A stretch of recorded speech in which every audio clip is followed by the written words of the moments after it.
In this video, we are going to build this AI chat application using React, Tailwind, and Puter.js. What's really awesome about this project is that it will take less than 150 lines of code to create a AI chat app, and we won't need any API keys or backend setup. It's all handled directly in the browser thanks to Puter.js. That means we can freely use AI in our project without worrying about limits and usage. We are starting this project completely from scratch, and I will explain every single line of code from start to finish. By the end of this video, you're gonna be able to create your own web apps with AI integration in the most simplest and fastest way. So let's get into it. To start this project, just create a new folder on your desktop and open it inside VS Code. Here I have my empty folder. First, we're gonna create a React project with Tailwind inside. This is the official documentation of Tailwind, and following these steps, we can create a React project using the latest version of Vite. Let's open a terminal inside VS Code and copy and paste these commands. Hit enter, gonna select React, JavaScript. So this command basically created this my project folder with the React project inside, and cd means change directory. As you can see here, now the current directory is inside my project. So let's copy and paste the second command, which installs Tailwind. Hit enter. After it's done, let's go inside our project. Inside vite.config, we're gonna copy and paste this import and copy and paste this plugin right next to React. Next, gonna import Tailwind inside our index.css file. Let's delete all of this and paste the import. And this is basically it. We can close all of these tabs and let's clean up the project a little bit. Let's get rid of this assets, app.css, and inside app.jsx, get rid of the imports and this useState. Let's clean this up. Let's see if Tailwind is working correctly. Let's make this text a lot bigger with font bold. Let's run the project on the browser using npm run dev. And there you go. The project seems to be working fine. Now we can start the code. So let's start by setting up a simple UI. We're gonna set a gradient background and a header. Let's get rid of this text and these classes. We're gonna use this div as a background. So let's set it to minimum age screen. Background gradient to bottom right from sky 900. Via slate 950 to emerald 900. Gonna make this a flex container with the flex direction of column. Gonna center the items with a padding of 4 and a gap of 8. Let's have this h1 that says AI chat app. Let's make it a lot bigger. And for the screens that are larger than small breakpoints, gonna set it to text 7x large, font light.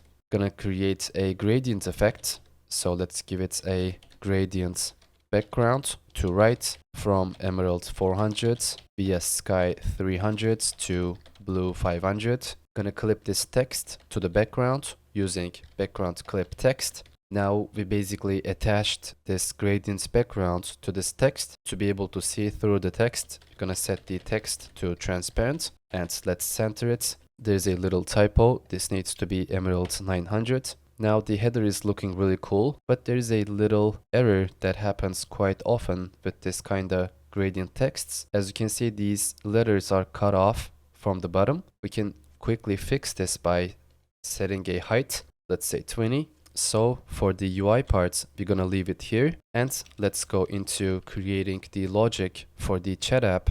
First, we're gonna import the hooks that we are going to use. We're gonna have a couple of state variables. So let's import useState. We're gonna use useEffect 2 times. The first and most important usage will be checking if the Puter is properly loaded, because if it's not, we won't be able to make API requests to ChatGPT. We are going to be making our requests through Puter, and using useEffect, we are basically going to run a little loop that constantly checks if Puter is loaded. And the second usage will be basically automatically scrolling to the last message inside the chat, which will be pretty simple. And we also gonna use useRef for scrolling down to the last message. So we are basically going to reference to that element in the DOM, and to be able to make a reference, we're going to use useRef, and that is it with the imports. Inside the function, let's create the state variables that we're going to need. The first one is an array of messages. This is where we are going to store the messages between ourselves and the AI. Let's create the setter function as well, set messages. And as I said, this will be an array, so the initial state will be an empty array. The second one is for managing the input, so the messages that the user will be typing. So input value, set input value. This will be an empty string. We are going to attach this to the input section that we are going to create. And this is how we're going to get the messages from the user. The next state variable will be for checking if the AI is ready or not. So AI ready, set AI ready. This will be a boolean, so false. As soon as we check if the AI is loaded using the useEffect, then we're going to set this to true. The next state variable will be for creating a little spinner if the AI is still loading.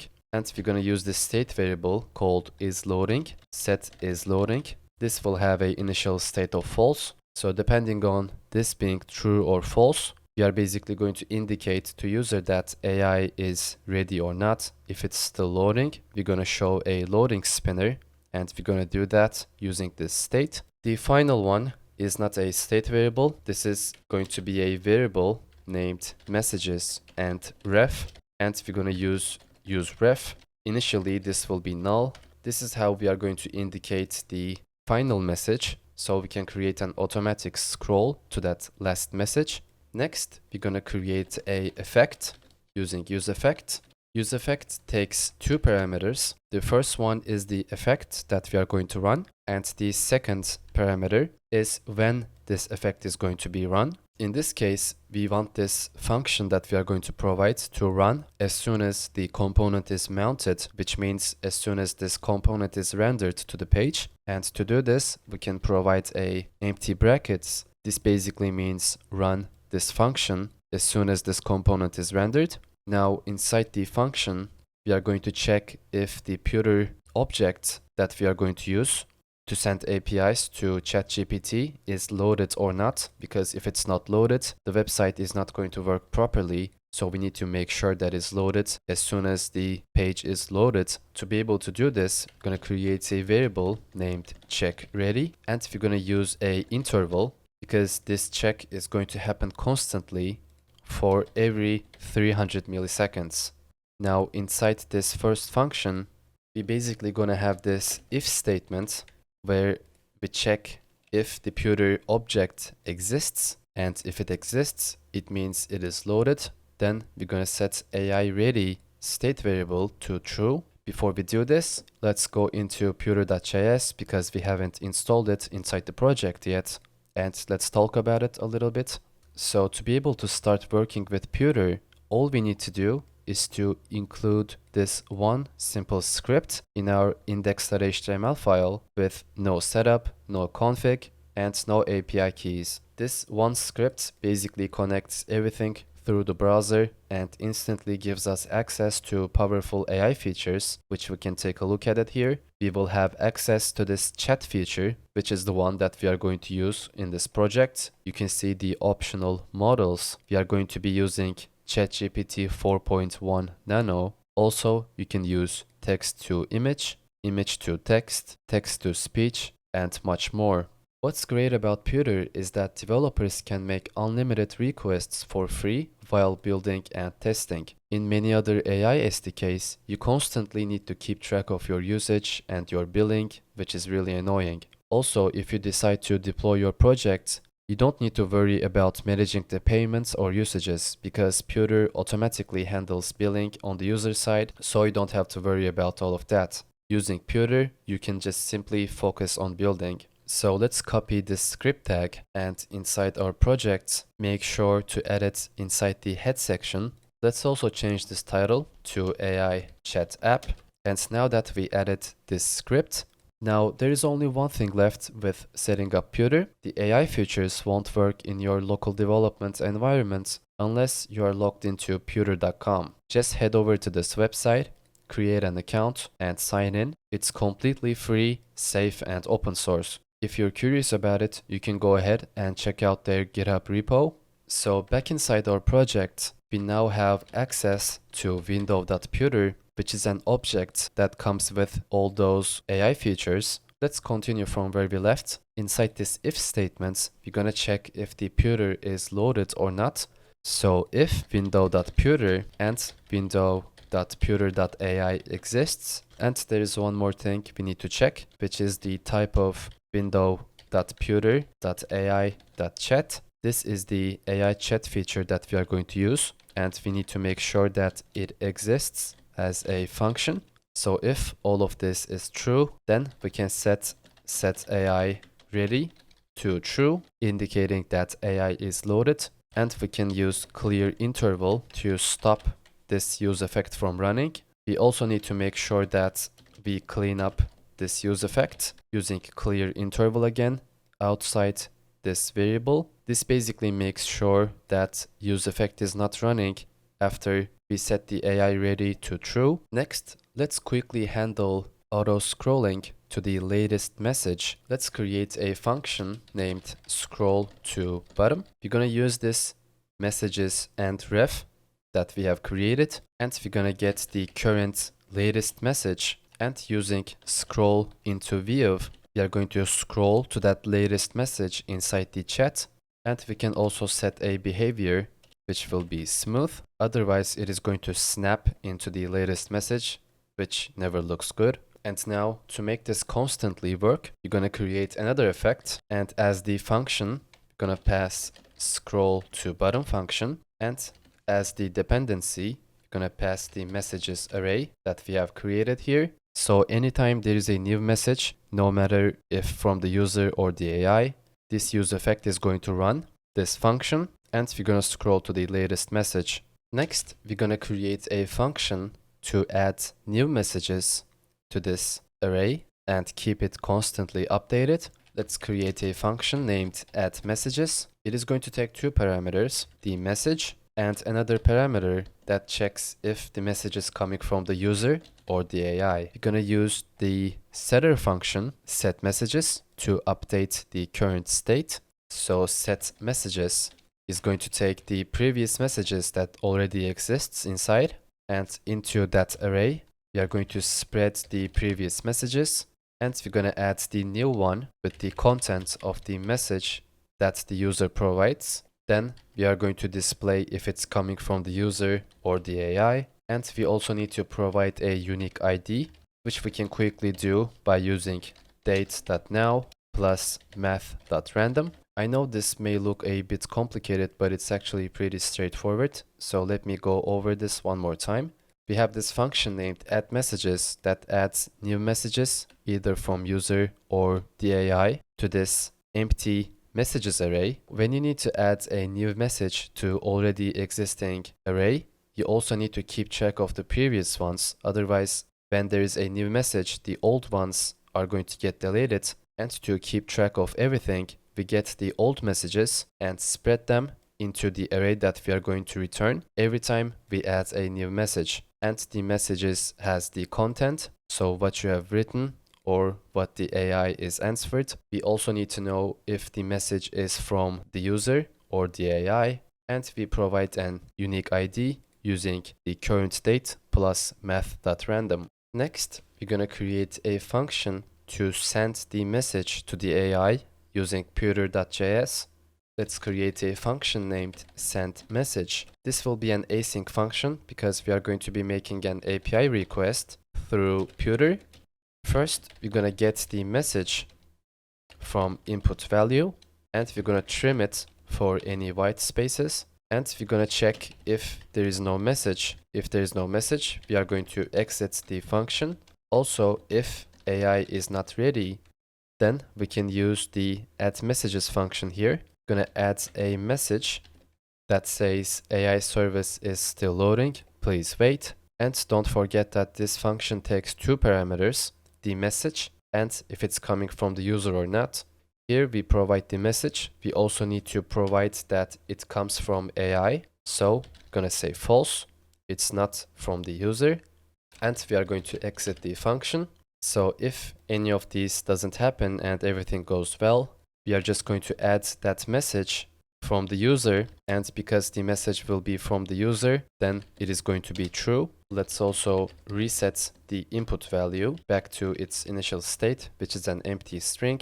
And at this point, we have successfully sent a message, so the AI will be running to give an answer back. And while that's happening, we need to set isLoading to true. Then we're gonna have this try catch block where we catch the errors, and we're gonna try to make a request. Let's store the response that will come from AI using await window.puter.ai, and we're gonna use the chat function to pass our message. Now we basically passed our message to ChatGPT using Puter. Next, we need to display the reply that comes from the AI. Let's create a variable named reply.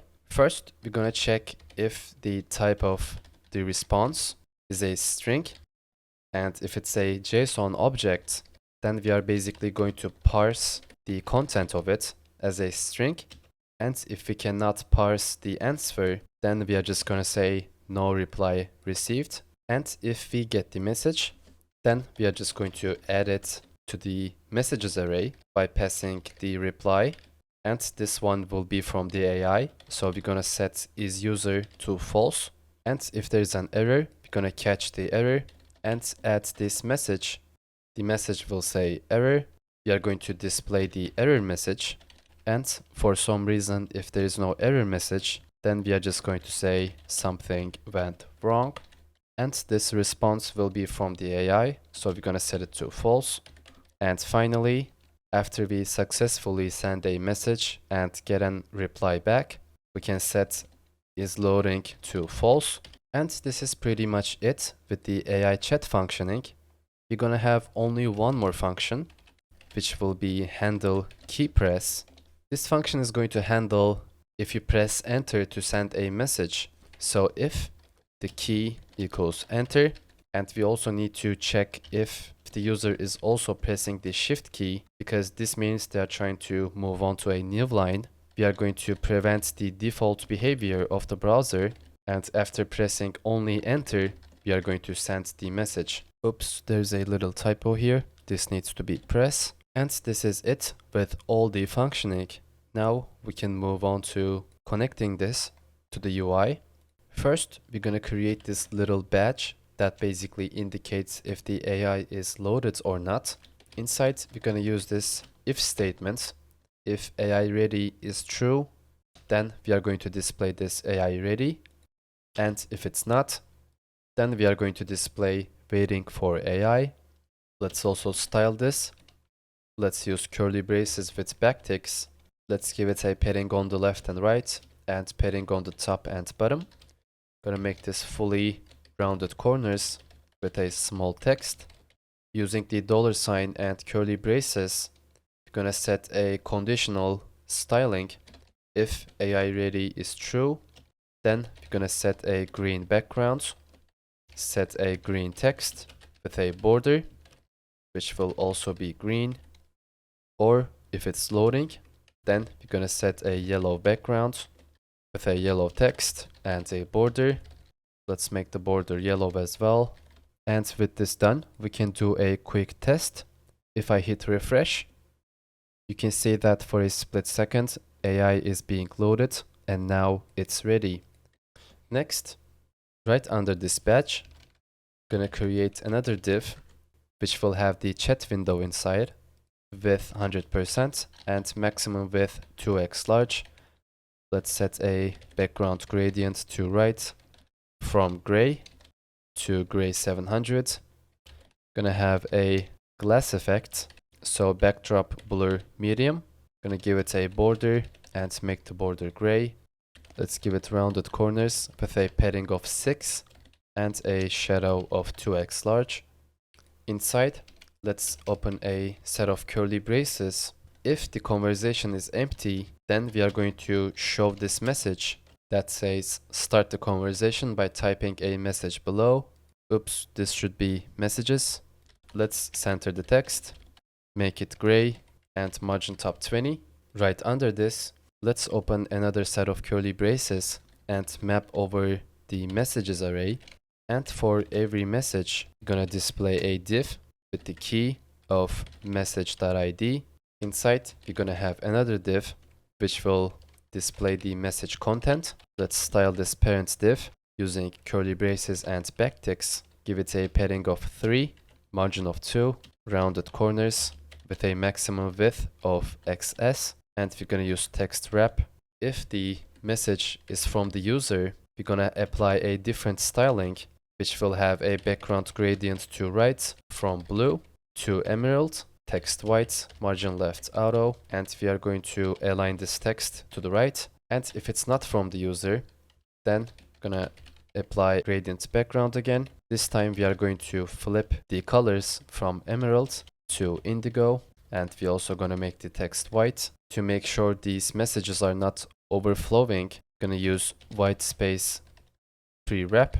And right under this, we are going to show the loading spinner if we are waiting for an answer from the AI. If is loading is true, you're going to display this div with a padding of 3, margin 2, rounded corners with a maximum width of XS, a gradient to right from emerald to indigo with a text of white.